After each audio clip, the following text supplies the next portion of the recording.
溃体的原因，这是人祸，这个不是天灾，用司法来厘清真相。提出爆花放弃的相片予以控诉，立委食农界服务处想要向市府了解凯美丰泰北庄溪放花是倒一个单位的责任，煞风拒绝。谢龙介立委服务处跟政府台南市政府要求相关的资料，他们并不要提供给我们，都用推脱。互推皮球，说不是他们做的工程。明明甲北庄溪相隔几若公里，后壁地心里线引水2公，因的悬度平均120公分到2公尺，就有居民发现当地树大牌有长达20-30公尺的爆花放气，怀疑是工程结构有问题。整个都没有绑钢筋，直接是被水柱冲断的，切得整整齐齐。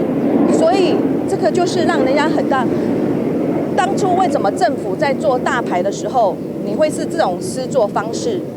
这个是让人家很质疑。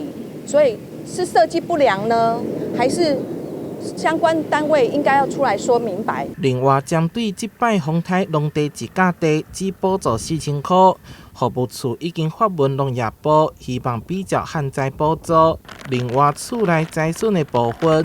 中央价地方只有补助35000块，希望会当争取分期补助。50公分、75公分、100公分，甚至到120、150公分，是不是可以分级补助给这些灾民？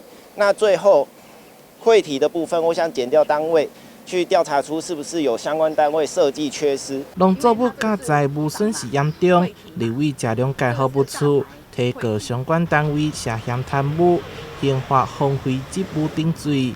希望会当请检察官查明，替民众发声，争取应有的权益。台南新闻综合报道。